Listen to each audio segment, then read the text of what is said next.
back to the Trauma in the Brain podcast. I'm Chantell Tilly Anderson, here with licensed counselor Matt Laszlo.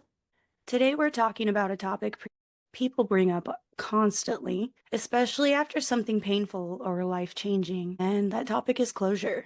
What is it? Why do we expect it? And why does it feel like everyone else believes we should be over it once enough time has passed? We're also going to break down something that gets tangled up in the closure conversation, the difference between accountability and responsibility.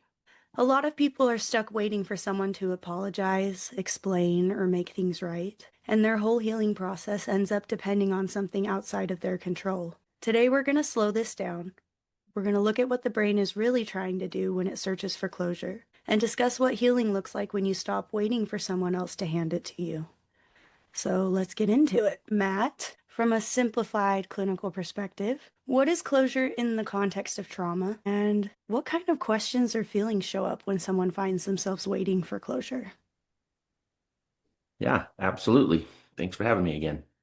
I'm always looking for the simplest explanation. The way I typically look at closure is when the trauma no longer affects emotional behavioral functioning. Is it causing ongoing sadness, fear, stress, or is it subconsciously, unconsciously affecting behaviors, negatively impacting my relationships, impacting my ability to get or hold a job, spend time with friends, or simply enjoy life? If any of those are happening, then we don't fully have closure. Far too often, what I think people overlook is, you mentioned people expect us to be over it in an amount of time. But I tell people all the time, healing, whether it's grief or trauma or anything else, is not about time. It's about the work that you do. If trauma negatively affects my view of myself, my view of the world, or both, changing what cognitive therapy and different modalities would call core beliefs, I'm worthless, unlikable, unlovable, not good enough, then that's going to affect emotional behavioral functioning forever or until I change them. So closure is about work, and it can be a very, very long ways out. The other thing that I think is important for the installation of hope, because people are like, is closure ever actually possible? Can I ever get better? Yes, absolutely. And we'll look at later on the difference between positive changes and negative changes. Trauma can positively influence us towards healthier decisions, safer functioning, and things like that. But it can also impact us very negatively. So the installation of hope, can it ever get better? The I believe it was Bruce Ecker, memory reconsolidation. They've done a lot of research, and there are very much measurable changes between the way the brain stores a traumatic memory and a long-term bad memory. So the capacity to bring up a memory intentionally without emotional distress or anxiety, fear.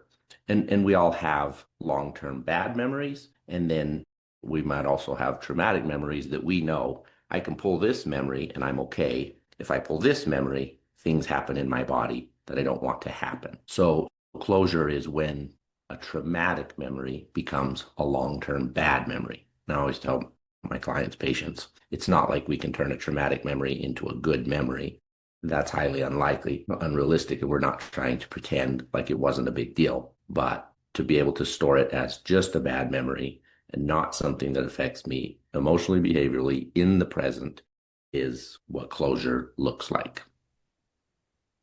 I think it's really important to set, or I guess acknowledge, realistic expectations for healing and for closure. I don't necessarily think it's one pinnacle event that happens in a person's life. I think closure is seen in, your day-to-day life as you're able to navigate and move through situations better than you may have before. Is that fair? Oh, yeah, for sure. I read somewhere it's a closure is the culturally taught idea that healing is a finish line. What are your thoughts on that? Well, first and foremost, is it a finish line? Yes and no. And I feel like people will start to notice that my answer is very often yes and no. Somewhere in between. I know that's a tiny bit annoying, but yes, in that measurable goals. I have things I want to accomplish and I've accomplished them. I also put no because trauma changes our worldview, right? We talked last time about grief, the sudden realization that life is finite, that I will pass away and that what I know will pass away. That there's no undoing that, right? And so the ways that that affects me will continue to evolve as I grow, change, develop, and experience new things. The impact that it has is very much going to continue. But again, if we look at, is there a finish line to where I feel like I have closure? And well, a very measurable example, can I stop going to counseling someday? Yes. I tell all my patients counseling is supposed to have a beginning, a middle, and an end. We're not supposed to talk about it for the rest of your life. We'll talk about it as long as you need to have closure, answer all the questions, work on all the physiological changes and things that you want to restore to healthy functioning, but not forever, right? We shouldn't live in fear for the rest of our lives from a past event. And again, it creates too much fear because it impacts our worldview, as opposed to, what if it was just a circumstantial, coincidental, really bad experience? And I think we'll talk a little bit later about that more, but our brain doesn't like that idea because it was too much. I need some control here. So there's a finish line for some of our goals. Some of it will continue to evolve. Awesome. Let's move into the world of expectations next. From what I could find, three sources or inputs are feeding the idea of closure and expectations to the conscious mind. The first one we'll talk about is psychological expectations. So your mind craves order. Do you want Yep. to take it from there? Yeah, for sure. Because I love that one and it creates a lot of problems, unfortunately. So, in pursuit of order and obviously control, it looks for the simplest explanation. This was my fault. I must have done something wrong. Albert Ellis coined the term masturbatory thinking, right? If I'm being abused, I must be bad. I must have done something wrong. Or simply put, the people are bad. Men can't be trusted. Women are just out to manipulate you. So we create these very simple linear thoughts that they make sense. The problem is they're wrong. They're oversimplified, and oftentimes they induce shame or fear, because if the assumption is that this happened because I'm bad, well, then it's going to continue to happen until I can be good. But because I don't actually have a definition for that, I never feel like I accomplish it. The world is unsafe. It's a very simple statement, and one that obviously puts me on edge almost constantly. The other thing is we look to oversimplify the trauma itself, which at times can become very complicated. When we look at, I think the most obvious when we're talking about trauma that comes up is sexual trauma. People would typically say that that's all bad. But if we get into the complexities of the relationship and various things, the relationship usually has good elements: kindness, love, compassion, support. And then all of a sudden you have this horrible abuse as well. But a person is trying to put the relationship in the context of good or bad, and they can't. Even the trauma itself might have elements of pleasure and pain. So our brain goes, I have to put this in one pretty little box. I don't know which one to put it in. And it can't. So a big part of the healing process a lot of times is not doing that anymore. And if we're going to create order, it has to be a longer story. It can't just be a little blurb. This was good. This was bad. It has to be, this person was very supportive and caring. Then what they did was wrong and hurt me, but I was still very connected, and on and on and on. So order is good, but what our mind initially comes up with in the throes of the trauma, the pain, is an oversimplified narrative and explanation that just doesn't work. Or it works to give me a sense of control that then creates fear, anxiety, and depression. So the next one, we're still talking about expectations as far as closure goes. Trying to restore the worldview we had before the event. Yep. It shatters our fantastical view of the world. Everything is exciting and perceived as good when you're young and innocent. Everything's exciting, everything's happy.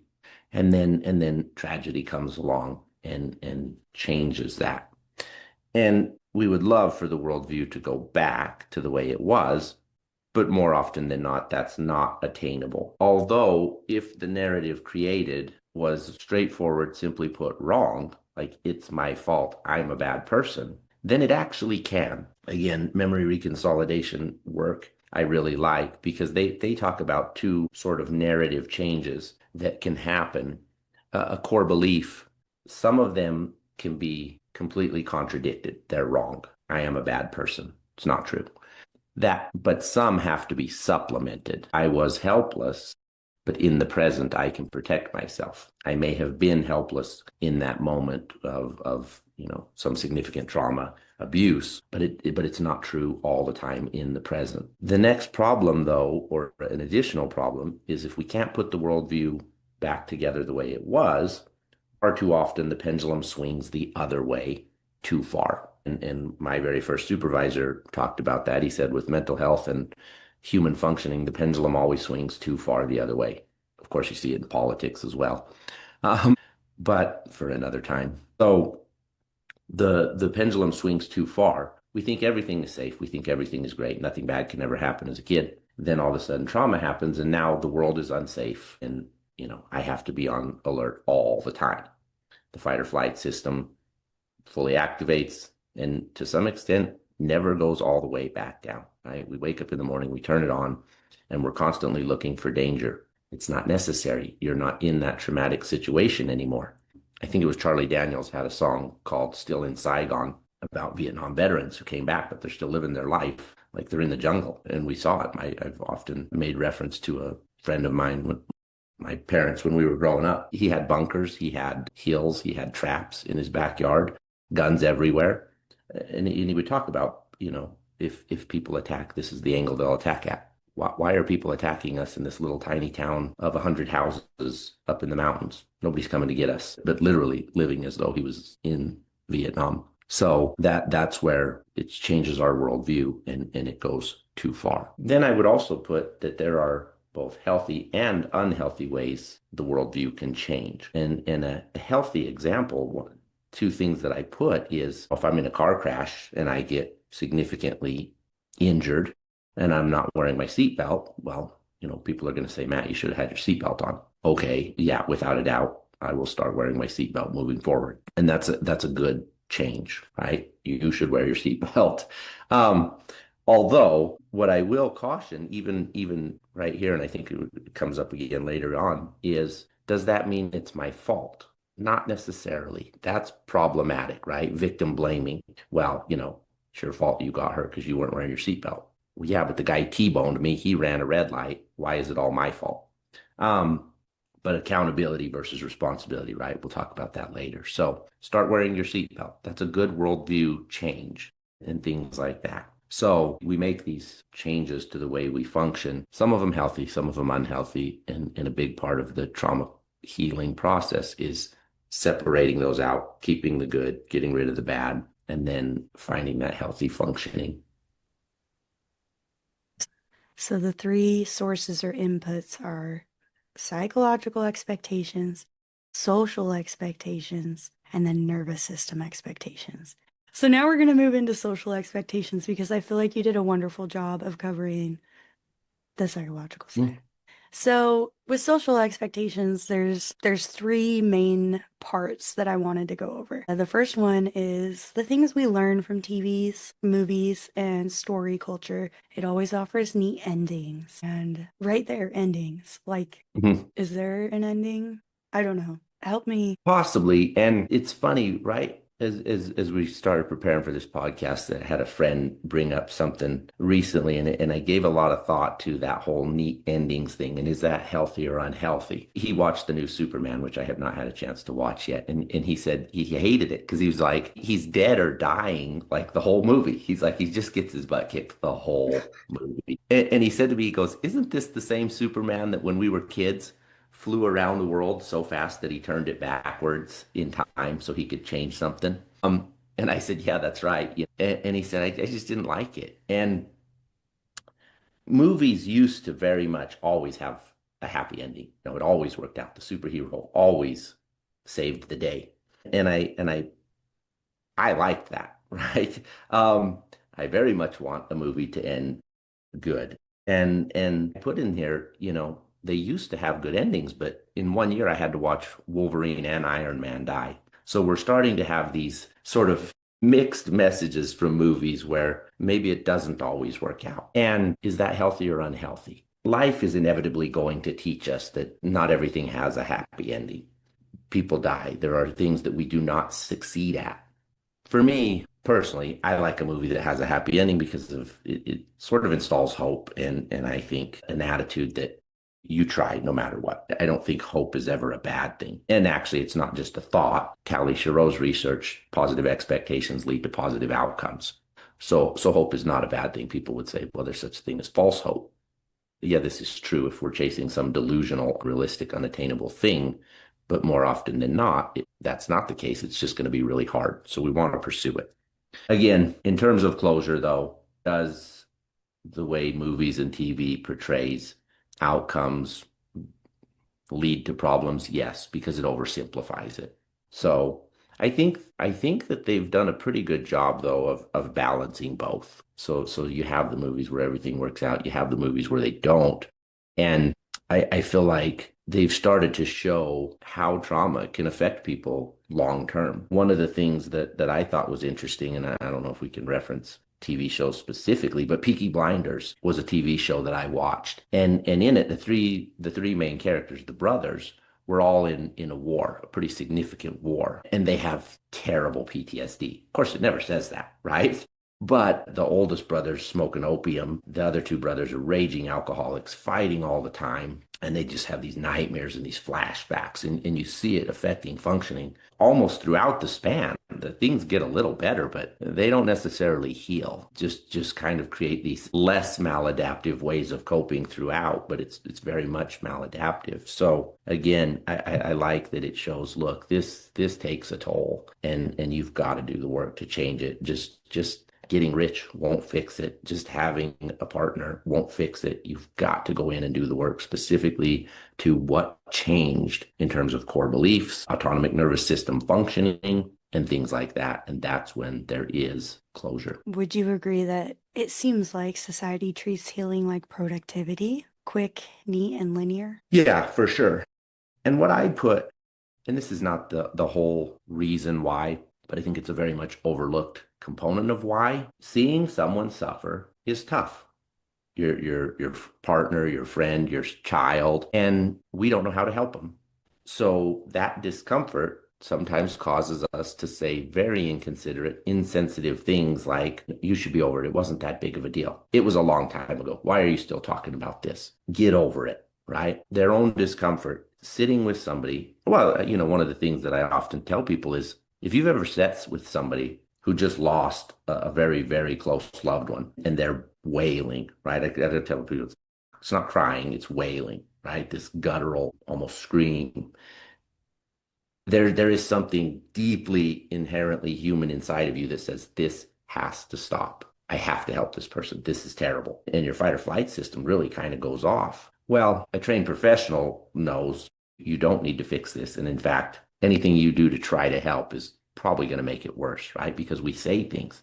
People would often ask me, I would go on calls when I was a crisis counselor to completed suicides. What do you say to the family in a situation like that? More often than not much. You just sit there and you let them talk. You listen, jumping right in and saying things like, they're in a better place. At least they're not in pain anymore. You're going to be okay. Like you might get chucked out a window, but you hear it. You hear it all the time, and it's an effort to help. It does not help. If I was talking to somebody who experienced that recently, what I would say is understand they are trying to help, but you don't have to accept their statements if they're not helpful. What I would say to somebody on the other side of it who's in the helping situation, calm your own fight or flight system, let them be uncomfortable, let them be sad, angry, hurt, miserable, and then they'll move away from it quicker. It's ironic that let them be sad, angry, and hurt, and they'll stop. It just doesn't make sense to us, so we feel like we have to try to fix it. So in those situations, be aware of that. If you're trying to help somebody, sometimes less is more in terms of what you say. But if you're the one that people are trying to help and they're saying all kinds of unhelpful things, just don't accept it. Know they have good intentions. It's what they're saying is either helpful or not. If it's not, dismiss it. That's a very good way of looking at that. Less is more. In my experience, I totally agree with you on that.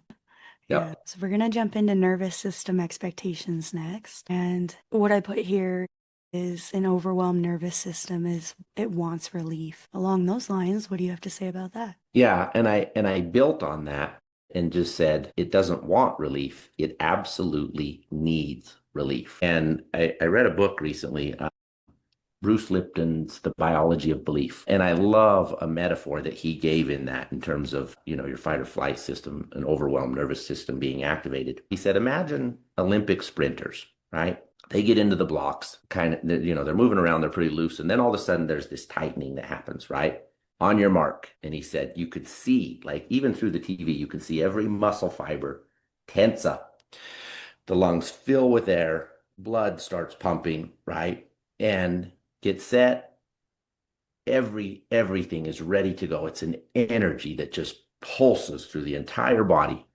He said, then imagine that the go doesn't come. 2 seconds, 5 seconds. How long can they stay there? And he said, these are people at peak fitness, right? The highest level of fitness you can attain. And he said they cannot stay in that position more than 5, 10 seconds.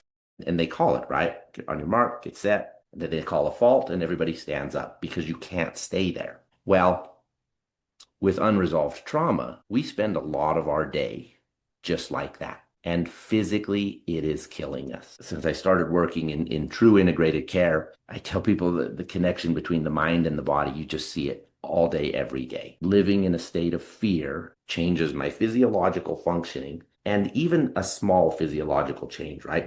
My hands are tight. Well, that changes blood pressure. That changes the flow of blood to my hands, which affects flow of blood to every other part of my body. You can't change one part of the body without it affecting the rest. So there's this tension that has to be relieved. There's this overwhelming fear. The fight or flight brain says, we're not safe. There's no way the body says, well, we're just going to stay here anyways. Now, oftentimes we make it worse. The old saying, caught between a rock and a hard place. The body is saying, run away. But our logical mind, interestingly, irrational thoughts lie more in the logical part of the brain, the prefrontal cortex, than in the animal brain. We say things to ourselves like, well, I have to stay for a little while. It's a work meeting. I can't walk away because she'll be offended. I can't. While your fight or flight brain says, you have to, you have to, you have to. This is where we get even more of a physiological breakdown, right? And this tension and this push, and we're being crushed. So it has to have relief, closure, and healing being the ultimate outcome. But initially, maybe a little bit of avoidance coping helps calm that fight or flight system a little quicker.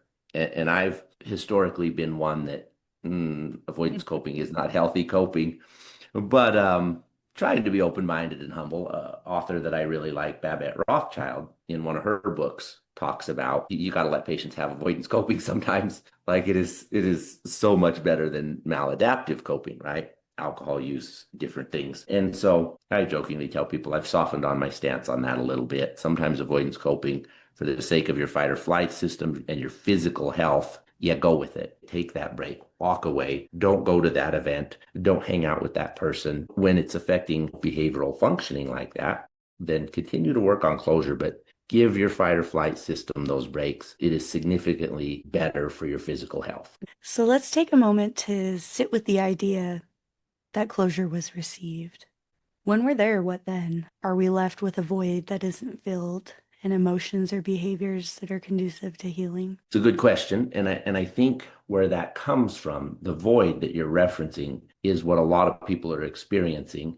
And that's not closure. That's repression, because we have people in our lives telling us to get over it, to feel better, to just do things. We push it down, push it down, push it down, and we try to smile, smile, smile. The void can very much be dissociative experiences, but again, a void is problematic. So what I put is a void could be seen as a lack of an explanation. I get physically abused as a child, and somebody says, well, it's not your fault. I don't believe that. And to some extent, I can't without an explanation of, then why did it happen? Well, maybe the reason it happened is your dad was an alcoholic with anger problems, who was in a miserable job, and had physical health problems that he didn't manage well. That's why. Nobody takes the time to tell us that. So, and as children, we're egocentric. So the most logical explanation is it's my fault. I'm bad. And again, somebody comes along trying to help and says, no, it wasn't your fault. You didn't deserve that. Okay, then what? Narrative reconstruction is a standalone therapeutic modality, which I really like, and not by itself, but we tell our story. What is my story? What happened? Now, that part very quickly becomes uncomfortable because I don't want to say what happened. I had a patient that had experienced sexual trauma, and we were talking about what had happened, and I said, it sounds like what happened was rape. Well, I don't like that word. Well, nobody likes that word. It's a terrible word to describe a terrible experience, but it seems to fit. Well, yeah, I mean, I guess if you put it that way. It's not the way I'm putting it. I'm not trying to convince you that this happened. What you just described is that. And if you don't acknowledge that, then there's a void. Your brain goes, what the heck just happened? What was that? We don't like it, but you're not telling us what it was. You're not telling us if we're safe. You're not telling if it's going to happen again. So a void creates fear. We try to get rid of the ugly word, but we don't put another word in there. And then we get, again, the fight or flight system goes, I don't know what's going on and I don't like it. We need an explanation. But the explanation shouldn't be shame-based. It's my fault. I'm bad. I deserved it. But that's typically where we go, unfortunately. So the void is not actual closure. There's very different, big differences between closure and repression. Repression is more often than not what we're experiencing. So is it common for people to get that confused, to kind of misassociate repression as moving on? Absolutely. Yes. And I tell people, biofeedback sort of and neurofeedback, there's different modalities now. Scientific measurable changes, but I tell people you don't even need a biofeedback machine. If you pay attention to yourself, or if you're a therapist observing a patient, have you forgiven him? Yeah, I forgave him. And it's like, really? You see their whole body tense. On a scale from 1 to 10, how true is the statement, it wasn't my fault? Pretty true. And it's like, okay, your body tells me you don't feel like it's true. And so we're repressing things and trying to be okay, understandably so. But yeah, you can poke at it yourself or, in therapy and find out do I actually have closure or repression? One of the very, very, very triggering questions I'll ask sometimes is, could you say, using the actual terminology, sexual assault, rape, abuse, murder, could you tell somebody that story unelicited? Meaning, if somebody came up and asked, hey, have you ever experienced this? Without any knowledge of who they are or what they're going to do with it, could you tell them about it? If the answer is no, there's elements of shame, fear, or something else, right? And people say, well, that's not appropriate. People shouldn't be asking. Of course not. It's just a theoretical way of testing, do I have closure? And I tell people, yeah, people shouldn't be asking that, but life will happen. People are going to. You're going to experience these things, and that's why we intentionally poke at it sometimes. And I tell people, the capacity to talk about it is one of the measurable steps. Proof that that's attainable. Tanya Kane, I went to a talk by her, and she was in Flagstaff. She gives presentations on the importance of asking about trauma in therapy. And she gets up and catalogs a very, very long history of physical, emotional, sexual abuse. Talks about it in front of a room full of strangers with no shame, no panic attacks, and anything else because she's worked on closure. She actually has done quite a lot of work, and it's evident in the fact that she can function in a relationship, in work, and talk about these things with no guilt, shame, or blame. Next, we're going to talk about accountability versus responsibility. What does accountability actually mean in terms of trauma recovery? And how does it differ from responsibility in trauma recovery? Well, accountability versus responsibility. Accountability is the person taking responsibility for what they've done. The person that hurt me owns it, potentially apologizes, and maybe takes it a step further and works to repair. Responsibility is, if I'm the person that's hurt, it's technically my responsibility to fix it, in that I'm the one continuing to be affected by it. And I tell my patients all the time, that's not right, fair, just, or anything else. But if they are not willing to take accountability, that's what we're left with. And far, far, far too often, there is not and never will be accountability for various reasons. Now, Legally, you could pursue accountability, right? If somebody physically assaults you, press charges. And maybe they make reparations. Maybe they have to pay you money. Maybe they pay for your medical bills, which sort of looks like resolution. I talk about closure versus resolution. One of the problems with that, though, is just because a judge says they have to pay you back does not inherently change your core belief that it was my fault. If you believe it was your fault because you started it or you deserved it, well, them paying you some money doesn't change that. You actually have to go in and do the work. So the psychological trauma that happens is my responsibility because I'm the only one that can fix it. And I sort of hate saying that because it's sad. We want justice. No, no, no. I want the person that hurt me to fix it. Yes, that is just. That is what's right. But sometimes it's not attainable. It's simply not attainable. The other thing is, what is the likelihood of them taking accountability? Most sexual trauma crimes have no statute of limitations or a very, very long statute of limitations, right? Meaning if somebody sexually abused me, I can press charges almost forever. So inherently, I become dangerous to the perpetrator. So if I'm like, just acknowledge it, just own it, they're never going to do that because then I can press charges. And so, but it's interesting that we don't stop and look at that. Maybe the reason they're lying, maybe the reason they're blaming me is they're scared. For some reason, our brain goes, they're blaming me. Maybe it is my fault. They're not owning it. Maybe it didn't happen. The amount of trauma survivors I have worked with that have said to me, I don't even know if it really happened.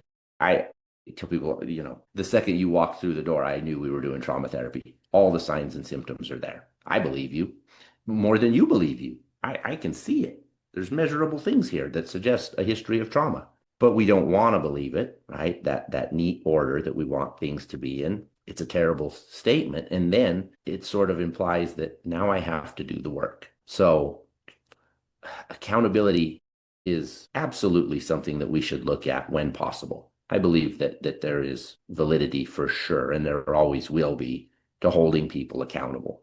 It sort of potentially is how we have less of that happening in the world, right? If there's consequences for your actions. But I tell people all the time, your psychological, emotional, behavioral functioning is not dependent on it. It is not dependent on it. Let's not wait for it. Let's start working on your healing. And to some extent, maybe start working on your healing first before pursuing accountability, because what you will get from the perpetrator is nothing but shame and blame.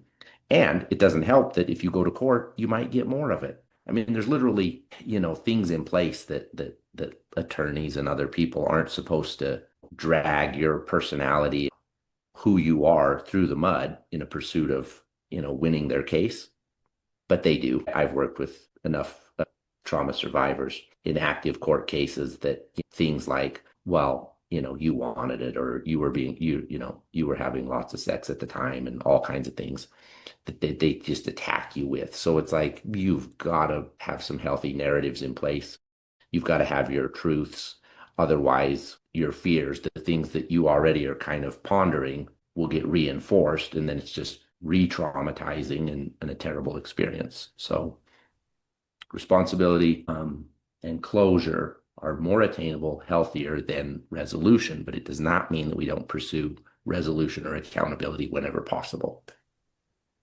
In a previous episode, you gave an analogy of you were doing your notes, and if somebody walked up to you and stabbed you in the shoulder, that really helped me understand the difference between responsibility and accountability. Yeah, if you want, I can kind of reference that for people that may not have seen that one. What you're talking about is I tell people, and I always have a visual, I got a straw with me. I don't have a pen or something sharp, but tell people, when somebody hurts you, traumatizes you, abuses you, well, now there's an injury, psychological, physical, or both. And accountability is me saying to you, you did this, you fix it. Maybe the person says, yeah, you're right, I did, let me fix it. Not very often. But if the person who did this runs out the room and never to be seen again, how much sense does it make, especially since I work at a medical clinic, for me to tell the doctors here, oh, no, you can't take that out. I need, I need Chantell to take it out. She put it there. Why do you want the person that hurt you to fix it? They don't seem like a trustworthy person, right? Um, but what we're very, very often looking for is it was your fault. You did this to me, and I need you to own it. You don't. Why? No, I tell my patients all the time, you own your truth. They have theirs, but there's my truth, your truth, and the truth. Sometimes my truth is the truth. Sometimes your truth is the truth. And sometimes it's in between. But if your truth is the truth, then screw everybody else and screw the perpetrator who's trying to convince you of anything else. I'm forever going to tell people, you put that there, but I'm not going to wait for you to fix it. I'm going to fix it because I'm the one that continues to suffer. Is it possible to create closure internally, even if you never get accountability from the person who caused the harm? Which you kind of already went over this, but I was just going to say, absolutely, it is. And we one of the big things that stands in the way of a lot of people's healing is they're waiting on accountability. They're waiting on somebody else to tell them it's not their fault. They're waiting on somebody else to help them feel safe. And in terms of unhealthy avoidance coping, which I mentioned earlier, that's something that I see all the time. Will you tell this person that they need to do this different? Will you tell my partner they need to this and that? No, I'm not going to tell your family, your friends, your partner, your boss, anything. If something is extremely difficult and triggering for you, we should work on that. Um, but we want everybody around us to change because we're uncomfortable. And it sort of begs the question, but don't I deserve it? I was hurt. Yeah, sure. But the reason I like Albert Ellis so much is just because you deserve something doesn't mean you're going to get it. Just because you're hurt doesn't mean anybody's going to give you extra time on the deadlines at work, And so it's so important that we empower ourselves to the full extent possible because people in the world are not going to treat us right. They're not. And no matter how hard we try, the message has been preached to love your neighbor forever. I don't think we've gotten better at it. Society I was watching a show the other day and he said, "Oh, we're doing so well." I don't know what measurement there is for that. There's just as much murder as there was maybe in the times of Rome. We're seeing terrible things. People are physically, emotionally, verbally abusive to one another. We have these nice ideas of what it's supposed to look like and giving people breaks and things, but it's not happening very much. So, uh, all those messages of how to treat people with love, kindness, and respect are absolutely valid. And we pursue them as much as possible. But I tell people, Albert Ellis's words are still true. You got to empower you. Don't wait for the world. Don't wait for the world to be this magical, good place where nobody's mean to each other. You'll die waiting for that, literally, physically, emotionally, spiritually. You'll die waiting for everybody else in the world to take accountability for their actions. I like that. What does it look like to begin healing without getting the answers you wanted? Owning your truth, the thing that is actually true. Was it my fault? No. Did I cause it? No.